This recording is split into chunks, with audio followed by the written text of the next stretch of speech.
All right. So I apologize, everybody. I have people waiting on one stream. So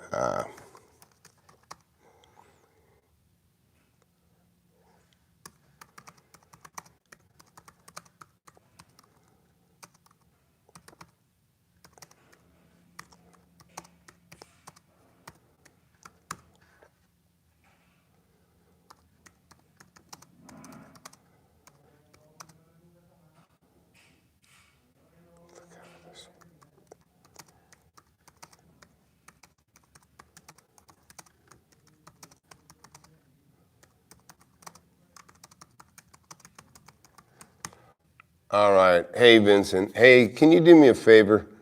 Can you hear me? 1, 2, yeah. Okay, great. You guys can hear me. Okay. Hey, can you do me a favor and go back into that other chat sequence and let everybody know to move over here, please? Yeah. I'm not having a lot of luck with that. with this stuff. So anyways, it looks like we're getting most everybody that was over there has moved over. So I don't know how many of you've been in some of these live chats before. My channel's actually been growing quite a bit here lately. And in part probably because I kind of critique Grant Cardone.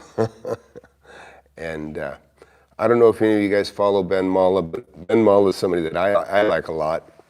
And one of the reasons I like him is I know he's real. When I hear him talking, it's like I hear myself talk, and it's the same advice I give. And he's got a similar experience. I'm activating some aids. I'll show you my studio, since I got you here, which I don't hardly ever use. But I got a pretty nice setup here. Unfortunately, I'm usually by my swimming pool, and I'm turning on some air conditioning now because it's a little warm. So I apologize for the delay. Everybody still hear me okay?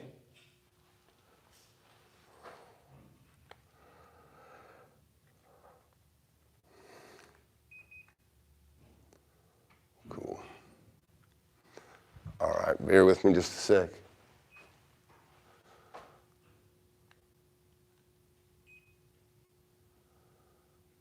Okay.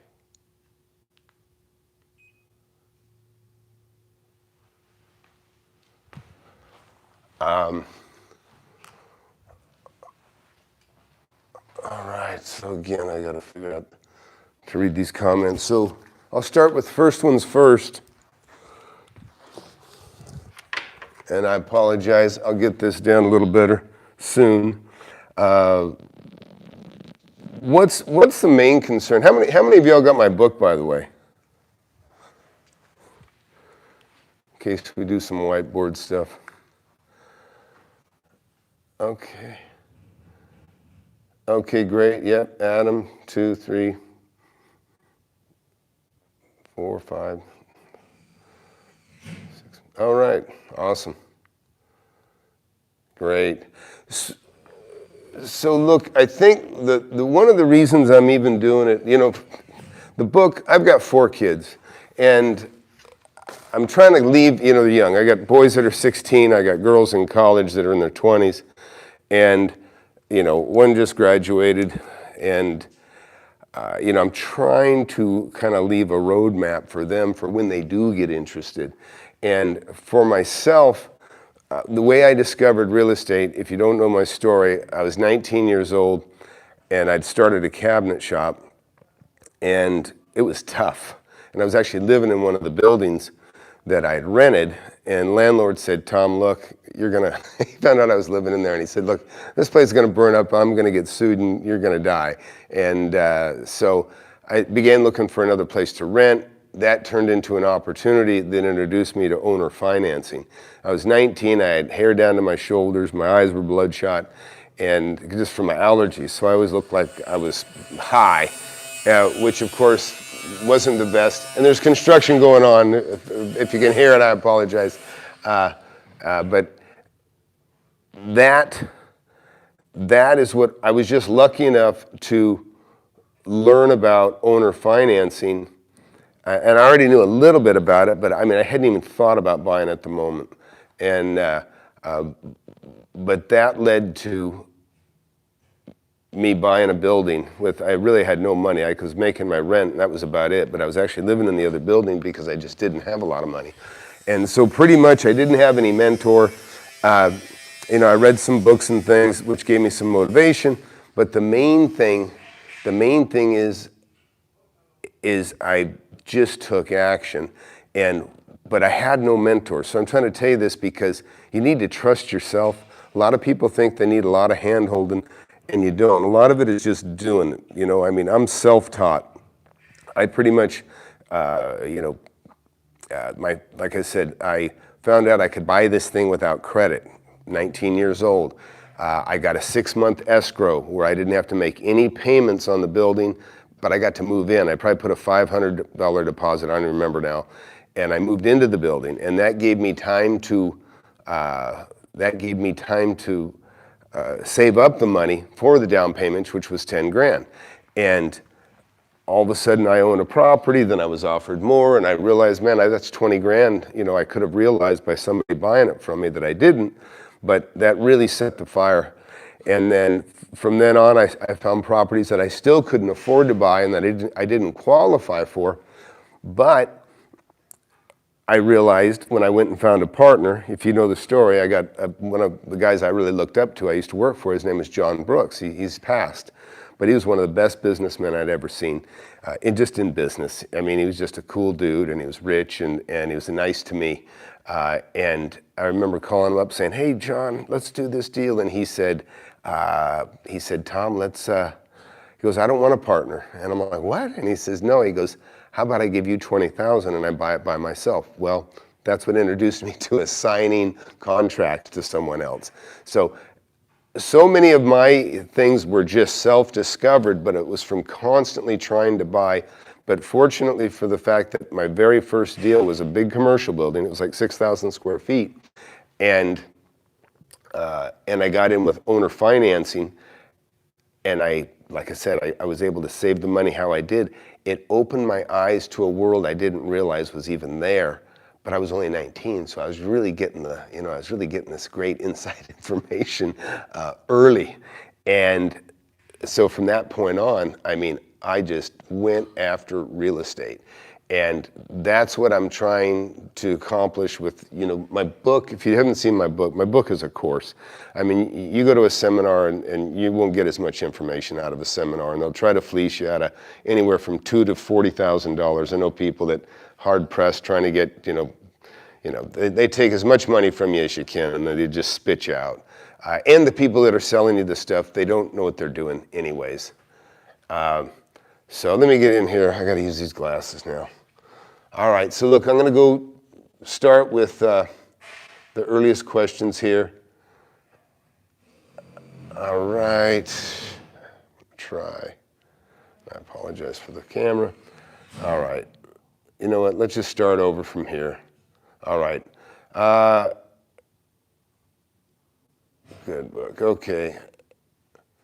Okay, so the 3-house deal, if you guys look, you saw that I have actually I have six houses I'm selling right now. And where you see the 3 houses, you probably come in late, but those 3 houses I have are actually 4. And these are 4 houses that are side by side, across the street from each other, in 2 of the most beautiful corners that you can buy in the area. I bought those over a period of 10 years, and I had 4 kids. I thought, hey, these are near me. I want to give each of my kids one of these houses. Well, now the houses are worth, you know, more than $500,000, and they're all paid for. So I just want to get rid of them. You know, I have 10 more houses that I have besides those that are just a tiny bit further, not much, a couple miles further from the center of town. You know, and they're worth on average $300,000, $350,000. Well, I'd rather give those to my kids, but in all honesty, I'm starting to think about not giving them anything other than just advice. So, you know, I'm putting them through college, and really these are the things that I want I like helping people that are hungry to make money and that are truly interested.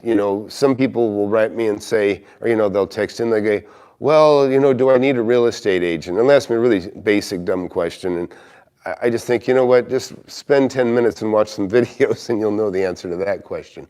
But anyways, the main thing is you can start with nothing because you can do assignments and things like that.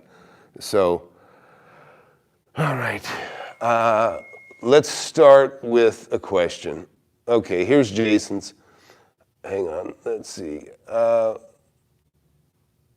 to grow from residential to commercial. Okay, I started in commercial, but it was only because I needed a building for my cabinet shop. After that, I did nothing but houses for quite a while. You're going to learn about it, and I'm going to do a whiteboard here with you. Everybody, I assume, can still hear me good. Let me explain. If you don't know what a real estate barbell is, okay?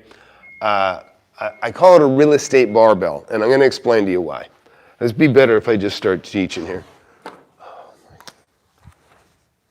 And hopefully, let's see. Okay, so I'm going to talk to you about what I call a real estate barbell, right? So, a barbell, we all know what a barbell is, right? Goes through. Okay, that's a barbell. All right. Everybody see that okay? Please let me know.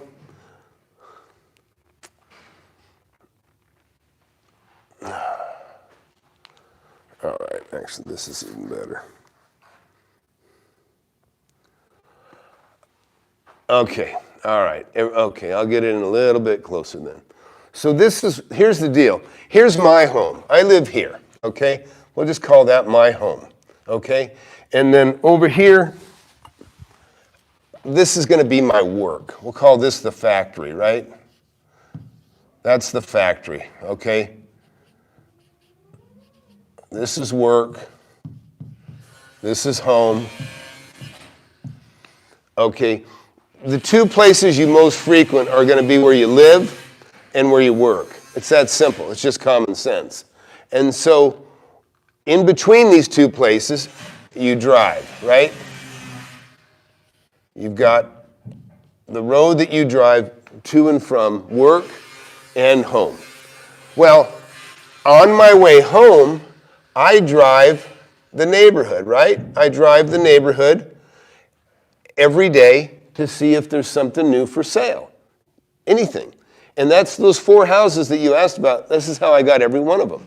I remember, and those houses I paid anywhere from $129,000 to $220,000, and they're worth about $600,000. Maybe $550 now with this COVID crap. But, so what ends up happening is I start driving the neighborhoods, okay, that are in the neighborhood around my home. Okay, now, you got to know value, okay? If you do this, if you just drive your neighborhoods around your home, okay, you will begin to know value. You'll know what, you're going to see a for sale sign, you're going to call on it, how much they want for it, you get after it sells, you find out, you call the agent, say, what did it sell for? I'm looking. Now they're starting to look for you. But the main thing you're getting is information. And I guarantee you, in about 2 months, you'll know what property is worth before. You'll know more about value than any appraiser in the area. You'll know more about value than the agents in the area. And then what'll happen is when you see a good deal, you'll buy it, okay? So you buy one here, right? And you buy one here, okay? And then you buy one here, and this just happens over a period of time. So I'm going to give you an example of how this works, and how the barbell. The barbell is basically this. Here's the bar, right? Here's work, here's home. So what I end up doing is, because I recognize value when I see it, I can take advantage of it. And because I drive every single day, I'm the first one to see a for sale sign. Or maybe I just see that, the shades are ripped up and somebody just moved out. I go find the owner and I make a deal with the owner. But everybody will know that I'm a buyer after a while, and then pretty soon people in these neighborhoods, they're going to call me. They have called me and say, hey, and sometimes you're not the most popular guy with the homeowners association, if they have one, because sometimes they frown on renters. I mean, there's just weird personality crap. Don't let that discourage you from anything. But anyhow, so around my home, I start buying houses, and I actually had a dispute with the homeowners association, and so they were trying to stop me from doing something I wanted to do. So I start walking the neighborhood. Now I'm actually getting to meet every single person in the neighborhood. And now, around the house also, there's also retail stores, right? Retail. Okay. Just say there's, several retail stores, little ones, big ones, offices. Okay. So now I'm starting to make these connections too. I bought a house from a foot doctor. And so now all of a sudden, I'm talking to some of the people in these retail and industrial places and saying, look, I want to, I'm looking, whatever my cause was. Maybe it was a rezoning issue on a house. But in this case, I started making more connections. Well, now all of a sudden, I own this, okay? So this is mine. I bought offices. I own all these houses, all around my home, okay? Now, going back and forth to work, same thing. I discover retail stores in between. Now all of a sudden I own these too. Okay, this is making up the bar in the barbell. So then work. Well, at work, I'm running to at work, I'm going to be running back and forth. I might go to Home Depot. I might go to lunch or whatever, but I do the same thing. I start going through this neighborhood. These are neighborhoods, okay? Same thing again. I'm in the neighborhood because it's near work. And work for me is only 10, 15 minutes away. But I still go through the neighborhood, okay? Guess what? Same thing. Start buying up houses over here. Now I got, in fact, from where I'm sitting right now, I'm here at work. I'm at my work, okay? Now, at my work, I've got probably 8 or 9 houses I bought. I mean, I bought about 10, but I still have about 8 in the immediate neighborhood. I own commercial centers. So again, I have retail. I've got offices. Okay, so here's the barbell, right? You guys get it. So here's a barbell, and here's the other barbell right here. Or the weight in this case. And there's the in-between. So that's what I call a real estate barbell. And this is me diligently going through the neighborhood around home, going through the neighborhood around my office, knowing the values of those neighborhoods in those 2 areas, and then buying. Commercial is a little bit different because in office, it's not terribly different, don't get me wrong. But, there's A grade commercial, there's B, just like homes. There's A grade neighborhoods and there's C's. And, I don't go into the D's. I used to live in them. So, all right, so I'm trying to keep with you guys. Let me see, I got to look at my questions here. Oh, and I got to get to the new live event myself.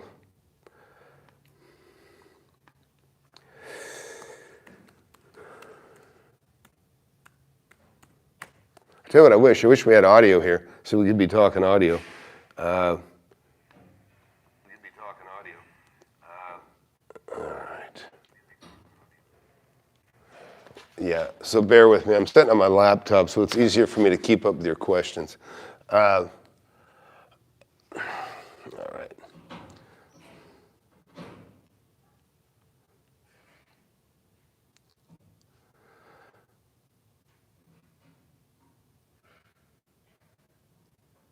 Okay, so let's get some consensus on what we talk about first. Okay, let me go back a little bit here. Okay, thoughts on mobile home parks. Let's talk about that just for a sec. John, I saw that question. I'll get to it. So look, I'm trying to do this somewhat in order and end by what I think is good and important. Get the book. If you don't have my book, get my book. If you can't, look, can I tell you right now, if you can't invest $10 in,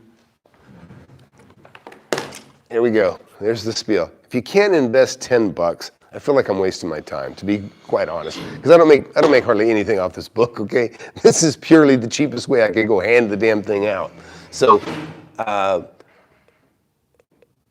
okay, look, mobile homes. It's the same. Look, I never bought a mobile home, and I don't. It's just not my deal.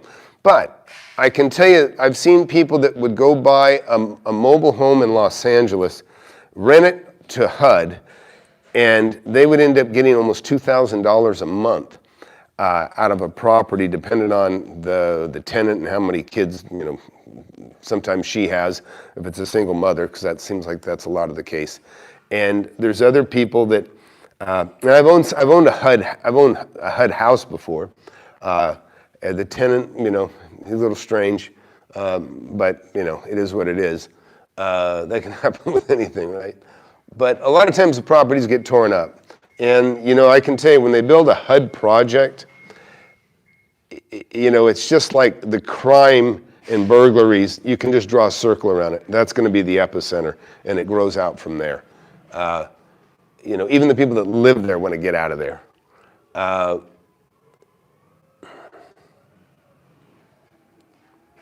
And I am going to have an Audible book, by the way. Thank you. Okay, yeah. So look, owner financing, briefly.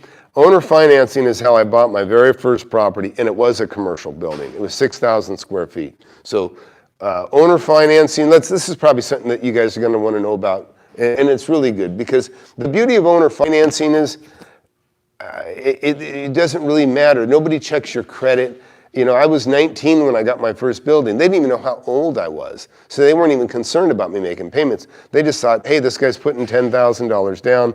He's going to make the payments. And that's what happened. But guess what? I did have hard times at times, and I made my payments late in the very beginning, from 19 to probably 22 years old. I was running 3 weeks late on my payments probably for 6 months for a while. And it didn't matter. It didn't bother my credit rating, because this is me paying an individual, or a group in this case, but it's not paying a bank that they're dialed into, TRW, or the credit sources Experian. So that's the other thing. You got some forgiveness there if you are late. The other good thing about owner financing is you're creating a note. And the beauty about creating a note that you're paying on, most times, and you make sure that it doesn't, but there's no alienation clause, okay? And if you don't know what an alienation clause, it's also called a due on sale clause, meaning when I sell the property, they don't want to let that note go to somebody else to be paid on. But they're assumable, unless it's otherwise stated within the note, it's transferable. So one of the best things you can do is when you buy a property and you get it owner financed, a lot of times you're setting it up to sell to somebody else. I'm going to show you guys a restaurant sometime. I owned 4 properties in a row, and the last one next to the restaurant was one of my tenants. Well, she would regularly walk over there and eat. It was a Mexican food place. Well, she walked over, and there was a note saying, hey, sorry, we're closed up. And then it had a phone number and said, property will be going for sale. This is a note like this big. That's it. She went over there to get some food. Oh, they're closed. Oh, I'll call Tom. She knows I love real estate. I was a landlord. She called me up, and she knows I pay referral fees. And she said, hey, Tom, I got this place. And I go, I'll be right there. She gave me the phone number. I called up the people. They said, well, we were going to list it with this agent. I got a hold of the agent. So before a sign even went up, we made a deal, and I bought that property for $750,000, $50,000 down. And this is only 2009, okay? Not that long ago. They carried the $700,000 note. They carried the $700,000 note for 3%. I had a $2,100 a month payment, roughly, on $700,000, okay? So it made it extremely cheap for me to just hold. Okay, then now let's talk about, a year later. I fixed it up, I cleaned it up. I sold that property for $930,000, okay, and made about 150 grand, something like that. But I bought it for 750, sold it for 930. And restaurants, they struggle. The bank doesn't love restaurants. They don't love restaurant owners. There's a lot of self-employed people that the banks don't love and don't necessarily want to loan you money. A lot of times small businesses, they're scrimping by and they don't show, all the income that they probably could show. So it's good for them maybe in their pocket, but it's terrible for them for borrowing because they don't look like they can make any money. But the beauty is I found a restaurant, they wanted my property. And I sold it to them. And the best part is they got to assume a $700,000 note. So they put $230,000 cash down and they assumed the $700,000 note. I already had the bank in place. I said, hey, look, you can just buy this. And now, look, here's one of the other things. This is the kind of stuff that you're not going to ever get from most people, because most of the people teaching you or trying to teach you, they've never done it. They're just good salesmen. But I have done things with owner financing and early payoffs that I haven't seen anybody ever do, okay? But again, I'll stay back on point here. I got that set up, and so it made it easy to sell, because you gotta remember, 2009, that's the bank crisis. That's when everything went to hell, okay? And I was able to sell it because there was no qualifying. They had cash, enough for 200 grand roughly, and they got the property and they have a loan already done. So that is one of the better things too, is that when you buy things with owner financing, you can hand it over. You can give that financing. And you guys that are just starting out, or maybe you got a limited budget, let me tell you one of the things I used to do. I had an area I concentrated on, not very far from where I lived, and it was a little bit mountainous, mountainous, okay, it was hilly. It wasn't mountains, it was hills. But within that section,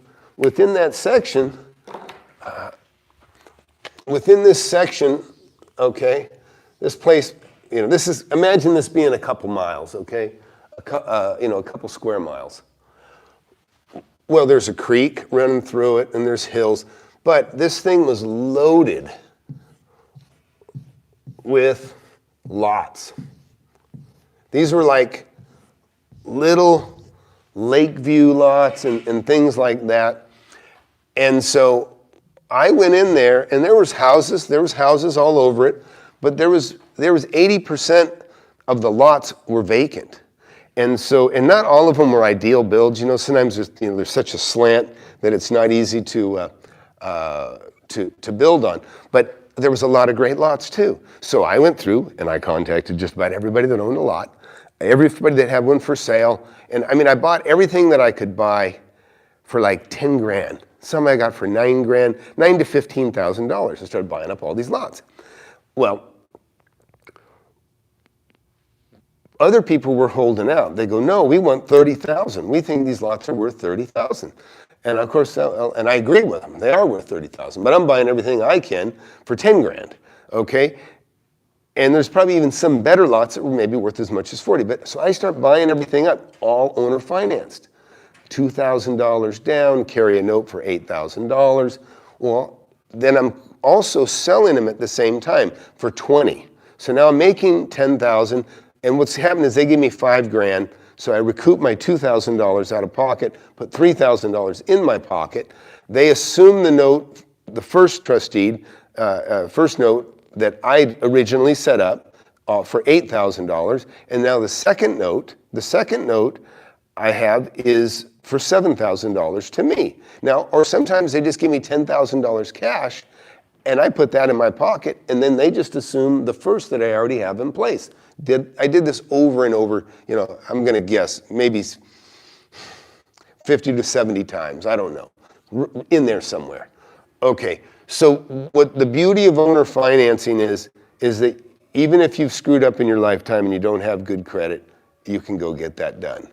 The banks don't want to loan money on land anyways. They don't like it. They don't want to. So it's a great way, and here's the other thing.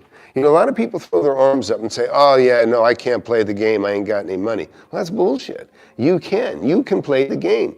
Because, anyhow, because it's not about money, it's about finding the deal. And you'll hear me tell you this a lot. There is no bad real estate, there's just bad deals. Don't make a bad deal. I can buy a dump. I was telling a story the other day. I was in Compton, and this is like in the 80s, and every business was boarded up. Not boarded up, bars. I remember I got lost. I was trying to figure out, I shouldn't even have been there. And I went over and knocked on a door, and this little girl was looking up at me, and she kept looking up, just kept about her work, wouldn't go to the door. This is like some sort of business. And the businesses were all barred. But again, you're thinking, who in the hell would ever buy something here? Well, I went there and I looked at a house. It was so bad, we pulled a pistol out from under the seat just to go inside to look at it. It was vacant, but it was pretty scary. And so we thought, oh yeah, this ain't for us. So we get out of there. But I followed the sale of that property. And that property, I don't know if you could have given it to me. Maybe I'd have taken it for 10 grand. That property sold for $75,000. But again, this is because it wasn't my hood. I don't know the area. But that property was worth $75,000 to somebody, even though you couldn't pay me to live in the neighborhood, okay? You couldn't pay me enough to live there. It was scary. So what I'm getting at is, this is why you got to have yourself open, not just to houses, not just to commercial, you got to have your mind open to everything. I'll buy anything if I know what the value is. Because if I know what the value is, I know what I can pay for it and still have some meat on the bone and sell it to somebody else. So that I want to emphasize to you. So back to this, that's what I did. I went through 40, 50 lots, whatever it was over here. Well, after I pretty much exhausted everybody that would sell to me, that would sell to me for, $10,000 to $15,000, I then put everything that I had for sale up for $35,000, okay? Now, remember I told you all the holdouts that were wanting 25 and 30,000. Well, all of a sudden their properties looked a lot better to the public, because now everything else that's for sale is more, what I put it up for, $35,000. So all of those properties that I was trying to buy for $30,000, they all got bought up. They got bought up, now they're gone. But guess what? Now the standard's set. Properties are worth $25,000 to $30,000. And I'm sitting on 40 of them that I paid 10 grand for. Then I start selling all mine for, $25,000, $30,000. I just sold everything else that was left. And more than doubled my money. And consider this, on average, I was doubling more than my money. I was making 10 times my money, because I would get these lots for like $2,000 down, owner carried. And now I'm selling them for say 20, 25,000, okay? So I'm taking 2 grand and I'm turning it into a net 25, some of that's notes. And once in a while I had somebody, things got tough again and people couldn't make the payment on their note. And in all honesty, I was done. I'd already made money. I just told people, you know what? I'm going to just cross off the second, and you can have it. You can have it. And, I just didn't want it. I didn't want to foreclose and take it, but I just said, hey, I don't want it. If you're going to give it back to somebody, give it to the person you owe money on the first, not me on the second. So anyhow, like I say, there is no bad properties. And if you're in an area where there's lots, there's a fantastic amount of money to be made on land. The other good thing about land is the people that, and you're gonna end up being one of these people, is that you'll know land and you'll know value better than most of the agents, okay? If you're in an area where they're actively building, then it's going to be important that there's water, that they can get a water meter, that there's sewer, or if there's not sewer, that they can get a septic system put in. Just the basic utilities you need to run a house. So that's something to consider. So we got owner financing now. We've talked about some land. Owner financing is also like I said, restaurant I told you about recently, and I did it 35 years ago or more on the first property that I bought when I was 19. And so owner financing can work on anything, okay? Some people say, oh, well, land, I'm afraid of land. I don't want to touch land. I go, well, what do you think your house is sitting on? It's sitting on land. All this stuff used to be farms. That's how it is. That's how it works. So, all right, let me go back over here and let's see.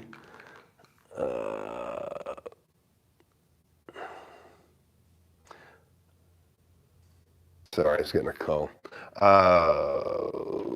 Yeah, look, and I apologize. I use an iPhone. I'm not very technical. And by the way, I can tell you that this studio, I've got equipment in here that, you could buy a house with it that's worth more than a house. Okay, I just try to share with you guys when I'm available, and what's close by is my phone. Even though you hear banging going on, it's because I got some work going on at this time. But so forgive the audio and maybe the lack of clarity sometimes on the video. The information is super real. I promise you that. It's super real. And if you want to pay me back a little bit, just buy my book for now, okay? And send me an email, Tom@FlipAnything USA. And I've got some other stuff I'm working on, and I'd love to have people that have bought my book that at least have shown that much interest in making money. Get on my email list. You'll be on like a little VIP list, and I'll show you things that you're not going to see here.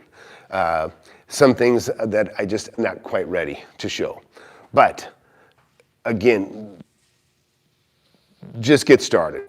Number one is trust yourself, because you got to remember, nobody mentored me.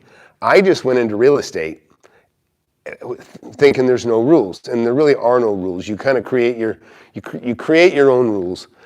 To a large degree, anything that you and a seller, if you're the buyer, anything that you two can agree on, you can make a deal structured like that. And it can be wildly crazy. It can be like, I bought an apartment building one time, and this is probably in the book. I bought an apartment building one time for, what did I pay? Well, I was trying to get it. I was trying to get the property for $320,000, right? And I was giving them like 7% interest. And they had in their head they weren't going to sell this thing till they got $400,000. Well, it was worth about $500,000, and we were getting really, really close. So I'm like, okay. The husband gets on the phone with me, because I've mainly been dealing with the wife, and he says, hey, look, he goes, wife has got to hear 400,000. And I'm like, okay. And so this is the other thing. You got to be a numbers person, okay? So I break out my amortization schedule, and I start doing the math. And I said, well, you know what? How about we do it for, and I'm guessing right now, I think we did it for 3%. I go, how about we do it for 3%, 400,000, and you'll carry it for 15 or 20 years. He agreed.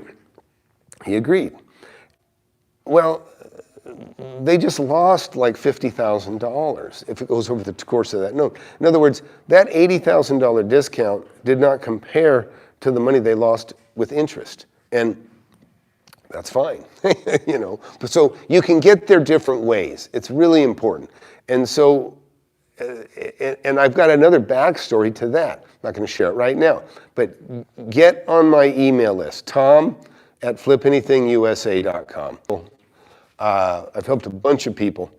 I've got a bunch of people that I've walked through, free. Everybody's asking me to mentor, and I might do it someday. I might do it, but it'd be like a concierge. Here's the other thing. I got 4 kids, but I got 2 boys, 16. So I'm stuck at home for a while. And so I don't mind doing this stuff while I'm stuck at home, okay? But at some point, I may travel the world or something, and it wouldn't be practical for me to help people like I am right now. So we've got this window of time that I'm willing to help you guys. And all I ask is get my book, get my email, and then, as long as I see somebody try, and there's nothing worse to me than seeing somebody lose a deal. So I'm always there to, if you need, you're having trouble, you don't know what to do, I'll help you figure out how to close it. I'll help you close it in as much as tell you what to do, because a lot of people don't know what to do in that situation.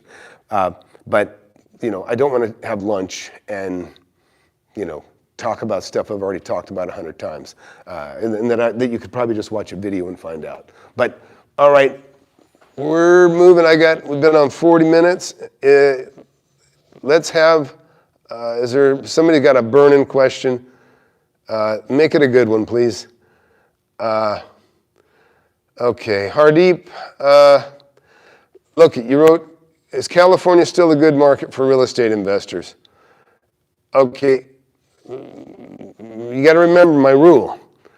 There is no bad real estate. There's just bad deals. And yeah, I know people that have bought $1 million home in California 10 years ago and it's still worth $1 million. And it's because they're driving everybody out of there. It's just a disgusting mess.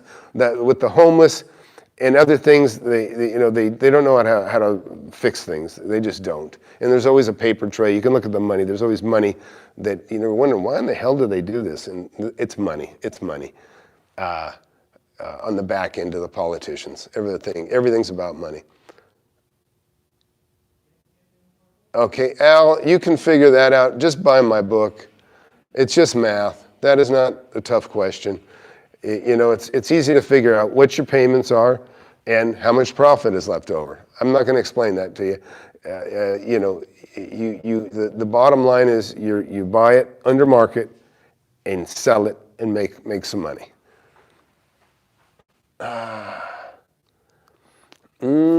Okay, if I was a realtor, I'm going to go back to this question. If you're a residential realtor, what would be your next move? It doesn't matter. I mean, listen, realtors make more money sometimes in bad times than good times because the banks are, dumping the properties, doing short sales. A good realtor never hurts. Good times or bad times. It's a given right now. When things are really hot in the market you're at, anybody can buy a property, the value goes up and they make money, and then they think they're an investor, but that's a speculator. And as far as an agent goes, all you got to do is just, if you're an agent, concentrate on getting listings. Just concentrate on getting listings, because then you're guaranteed you're going to get a piece of the action by being the listing agent, and then let somebody else do the work. I mean, that's how it is. Even when I list a property, by the way, I don't just give 6%. I give like 4.5% or 4.25%, and I tell the selling agent for me, I say, look, I'm giving you 4.25% listing. You get 1.25% as the selling agent, but the buying agent, the agent that brings the buyer, they get 3%. So if they get both sides, they get 4.25%. If somebody else does all the work, they get 3%, and they deserve it. I'm not going to let them split it because I don't want to discourage the guy that's bringing me a buyer. I don't want to dissuade him from buying my property because he's getting a lesser commission. I'm not, as far as get my book. Just get my book.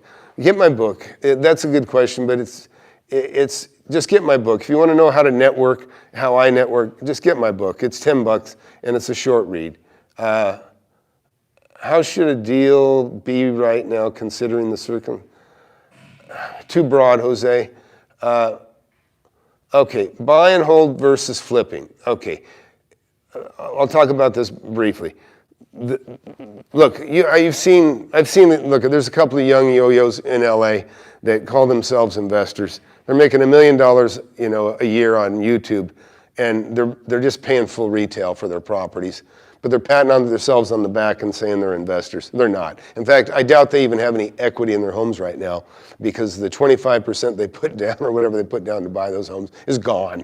And so, but they can afford a negative because they're making, $1,500 a day on YouTube. So if you hold, you might be holding out for really tough times. Okay? If you bought, in fact, a friend of mine just sold, several hundred. 700. A friend of mine just sold what was it? I don't know. A couple hundred apartment buildings, apartment units, one complex, and he closed it during this COVID crap. I mean, it was just the news was just getting out, and he was getting nervous. And these guys, last minute kind of said, hey, we want to, did something that was going to cost another $30,000, $50,000. And he just goes, oh, okay, fine. It pissed him off a little bit, but he wasn't going to say no. He knew. I see some of you guys are following me. That's cool. Anyways, I don't like knocking these younger guys, but they just don't know what they're doing. But hey, they're killing it. They're killing it on the internet. They're killing it on the internet. So the bottom line is, if you bought a property 2 months ago or a month ago, it's worth less than what it was worth a little while ago. Now, if you bought it 30% under market, you can still sell it. I got a house or two that I bought. I would be holding out for probably 10% more right now. But on some of those, I'm just took 10% off. If it was 330, I'm selling it for 300. If it was 600,000, I'm selling it for 540. I'm practical. I'd rather have the cash. But I have strip centers, industrial stuff. I've got people that haven't skipped a beat making payments to me. I've got some other people that are, that have a lot of service, like up close, face to face. Those guys aren't making any money right now. So they got a different situation. And so it's going to affect me a little bit on rent. But, it is what it is. So that's the difference to buy and hold. But if you own it outright, I own several, millions and millions of dollars of stuff. I own outright. I paid cash for it. Or I held it, for a few years and paid it off over a period of years. Are people taking notes? Yeah, like this, of course. They've been taking them since they made the first land deal. They've been taking notes. That's never going to change. Okay. Yeah. Well. Okay. So now Bart Ziegler. This is what he said. He's in Belgium, and he's talking about having to pay 13% on top of the buying price. I'm sure some government crap, but there's areas. I used to look at Santa Barbara, and I bought a house on Ocean Drive in Channel Islands, which is kind of over by one of the yo-yos we talked about. Anyways. It's very difficult, even anywhere. Let's just say anywhere, okay? When you start paying more than $200,000 for a house, you start to kind of get into, you're going to start losing money. You're going to get a lower cap rate the more you spend. In other words, I get $1,000, this is just rough. Say I get $1,000 a month for a $100,000 home. Well, for a $200,000 home, now I'm only going to get maybe $1,700, okay? And then you get to a $300,000 home. Now I'm only going to get maybe $2,200. Okay, so in other words, it doesn't equate. It doesn't grow at the same rate. So what ends up happening is you end up getting a smaller return, more or less, on the value. Your cap rate goes down the more valuable a house gets. And the reason that is, and I'll explain to you why that is. And this is one of the reasons I love commercial and office property. A house is an emotional purchase. People are going to buy in that neighborhood because they go, oh, this is where the kids, the great school, the teachers are awesome. We want to live here for that reason. It's clean, it's neat, nobody gets hurt, there's no crime in this neighborhood. Okay, so all of a sudden that's making the houses worth more. Well, so all of a sudden you got a rental that, and this is my case on these ones I'm getting rid of. I had a nice little neighborhood. I knew the great lots, big land, lots of big land, like an alligator. No, it's not. anyways, the big lots that I have, those properties are now worth $600,000. And these are ones that I paid, like say, $139 to $220 for. And those are no longer a good investment because, it doesn't matter that I got $1,000 a month, to $2,000 when I bought them. Now I'm only getting about $2,500, and now they're worth $600,000. Now they're worth $600,000. So it's a waste of money. For $600,000, I'll go get a commercial property. So back to my point. So with residential rentals, you're mixed in with people that are homeowners that are willing to pay more for the property for reasons that have nothing to do with finances. But when it comes to retail and offices, that is a purely business acquisition. The value of that asset is based on the income it produces. So nobody's going to get all warm and fuzzy about the neighborhood in a retail area and pay twice as much as the rent will support. It's just not going to happen. So in Belgium, this is what led us to this question. It all boils down to math again. Don't buy it if it doesn't cash flow. You can't buy rentals that don't cash flow. You're probably talking about houses or maybe condos or something, which those you have to buy. If it's worth 300, buy it for 200 and sell it. Get rid of it. If you want to hold it, like I held some houses, right? I held those houses, because they had large properties, lots. I knew I could subdivide them later. So there was other things that I knew I had there. But also I bought those a little bit for emotional reasons because I thought, hey, these would be great. I'll give one to each of my kids. 4 kids, 4 houses. They end up buying 12, 15 houses in the neighborhood. But I'm not going to give them those houses now. They're kind of too valuable. I don't want to give each of my kids a $500,000 home. But anyways, and I can't even sell it to them because they wouldn't be able to make the mortgage because the rental rate won't support the neighborhood. So now I'm buying 4 or 5 miles further out into a neighborhood that's just like this one, but it's just a little bit further from the value of being closer to the center of the city. So let's keep going back here a little bit. Yeah, listen, assigning deals is a no-brainer. I mean, I'll tell you right now, I pay assignments for properties. I let that restaurant I bought, okay, that I made, about $150,000 on. I gave my tenant $5,000. I said, here, thanks, because they know. Anybody knows that you come to me with a property, tell me that something's for sale, that isn't on the open market, that isn't already, everybody's grabbing at. If I make a deal, I'll share the wealth.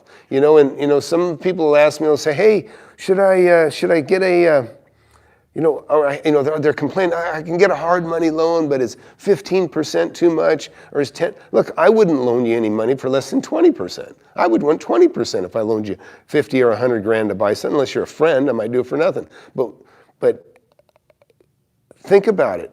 If you're buying the property right, let's just say it's a $200,000 deal.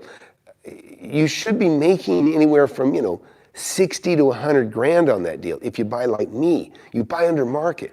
Now, so paying somebody 15% that's going to loan you, $100,000 or $200,000, and I'm talking annually, is nothing. It's nothing. Think about this. If you take a partner that puts in all the money, now you've got to split 60 to 100 grand profit. So the hard money is, as long as you know what you're doing, it's a no-brainer. Just borrow the money, flip it, and move on. But otherwise, you're just going to have to find a partner, and you're going to split the profit, which I'm not going to do that. That's like John Brooks. Remember John Brooks? I told you, John. I said, John, look at this. Let's buy this property. It's worth $220. I'm getting it for $150. And he said, Tommy, you're right. It's a great deal. He goes, but I don't want a partner. And he gave me 20 grand to go away. And that's what you want. That's your assigning, Dealey. Just take the money and go away. But get the deal, because that's what you got to bring to the table. And that's another thing for you guys to consider and think about is, do I still look for new deals? Yeah, watch my channel. I'm buying property still. I do it all the time. Anyways, sorry. But hey, listen, if you don't own I'm going to push my book here. Look, Wake Up and Smell the Real Estate. Go get my book. It's on Amazon. Get it on Kindle for $10. And it's got links. You can click to a link that'll take you to a video like this, but it'll be relevant to that chapter that we're talking about. Okay. Now, listen, okay, what's the best way to send me deals? Don't send me anything. I have zero interest. I don't need any help, okay? I don't need any help. I don't want your deals. I'm not here to buy. A lot of really illegitimate people selling real estate crap. They'll tell you, oh, yeah, bring us your deals, bring us your... Well, I'm not interested. I don't need any partners, okay? I operate with my own money only. And I'm not trying to fleece you, but a lot of times I'll try to fleece guys. They'll say, hey, spend $10,000 with us and we'll get you on our network. And then whenever you find a great deal, potentially we'll go on it with you. No thanks. No thanks. Listen, Roberto, I got people that bought my book all over the country. I mean, they're buying my book in India. They're buying my book in every country that I've ever heard of, okay? The bottom line is if you can buy a piece of real estate, and you can apply it to things, right? I said flip anything. Sometimes I used to be I'd have all this real estate and I'd be broke, then a little bit of money. I mean, I've flipped a fire truck, tractors, machines, anything I can buy under market. And if you're really, want to be conservative, start with a tangible item, You can buy something that's worth a lot more. Like look at this. This is a very sophisticated pan and tilt control head, okay? It's worth about $20,000. I've found stuff like that, not that, but I've found stuff like that before that I can get for $3,000 because the people selling it don't know what it is. And then I turn around and sell it for $13,000. That, you can do it a lot of different ways to make money. It doesn't always have to be real estate, but real estate is the biggest and best because it's what the banks are most willing to loan on. And you can leverage so much with a piece of real estate. You can buy something for $100,000 with $10,000 down that's worth $200,000. So you buy it, the day you buy it, you got 50% equity. So, all right. Is there somebody that's got a really good question? Thank you, Andrew. The book, thanks. Yeah, there's a lot of people that are watching have the book. So they can attest to, if you got the book, if you see somebody out there, maybe just say, yeah, it's good or whatever you feel. My main advice to you guys is don't trust anybody that stands to make a lot of money off you. Agents saying, oh yeah, this is a fantastic deal. Well, they're going to get 6% of that fantastic deal or 3% minimum. You got to just, it's common sense, okay? And that's one thing, there's a term called the masses are the asses. And I hate to say it, but it's true. Most people don't analyze and think, and it's not just they're that so trusting, but they just don't analyze and think. And you got to do that. You got to do that. And if you're going to be too lazy to do that, then just don't even touch real estate because you're probably going to get screwed. Okay, do-it-yourself guy. When doing a cash-out refi. Okay, so that's a good question. Okay, so listen, one of the reasons I can survive all this crap that's going on is because I have a lot of real estate that's paid for. I'm very low leverage, right? I'm not leveraged very much. So I bought a property not that long ago, 100% financed. But if you look at my portfolio, let's just say I have $1 million. Well, maybe I'll go buy a property 100% financed that's $100,000, but it's because I don't owe anything on that million. You follow me? So relative to my overall portfolio, so I can buy a property that maybe isn't even cash flowing, but that's because I have so much stuff that is.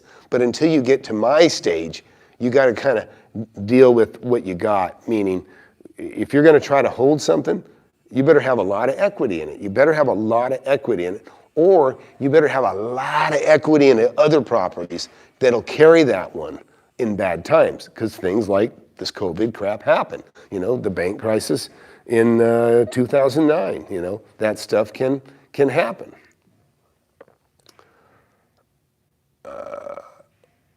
Okay. Thanks, Sam. Yeah. So look, guys, it's almost exactly 1 hour. Sorry, I had a little bit of a rough start. I'm going to get this stuff down. Would you guys rate the overall quality of the audio and the video? Decent? A 10? Oh, wow. Awesome. And how about content? How about the content? Very good. All right. Hey, guys, my phone keeps ringing. I got people that I got to cut loose on some work. We'll do it again. Please subscribe. Listen, we've got 129 people sitting in here. Subscribe and buy the book, please, and share. Listen, people wonder why I share. And I don't always share exactly where I'm at. And I usually never share a deal I'm working on, okay? Because I don't want you to damage my deals. But the deal is, I don't mind sharing with you. What happens in my city that I'm in right now is happening in the next city 10 miles away, all the way around the world. So it doesn't hurt me to share, okay?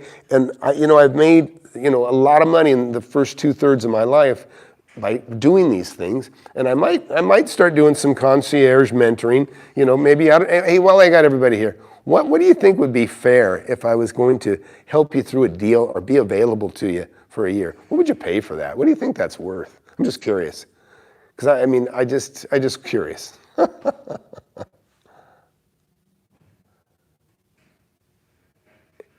All right, yeah, everybody's a good bargainer. It's not worth nothing. Oh, thanks, Greg.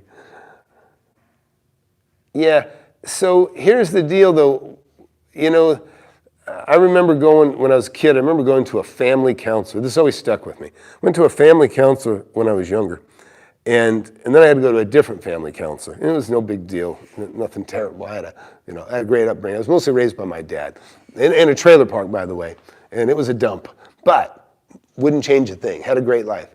But the one counselor, he would love to schedule ahead and have people, he would just want you to be coming for the next 2 years.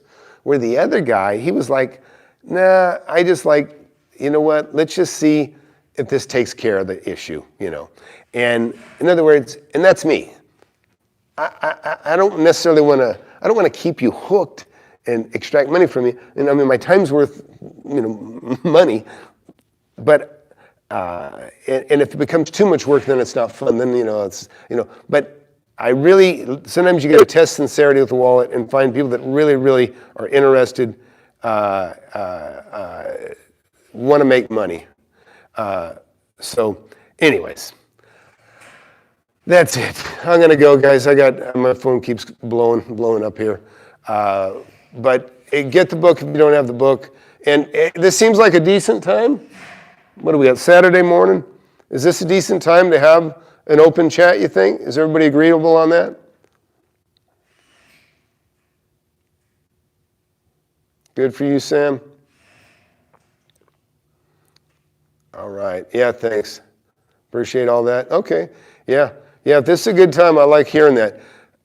It's not a bad time for me to do it, for one thing. So, all right. Very good. Thanks, everybody. Maybe we'll do it again next week, same time. Not 100% sure, but please share, please subscribe, please hit like, and let's all make some money this year. Thanks. Take care.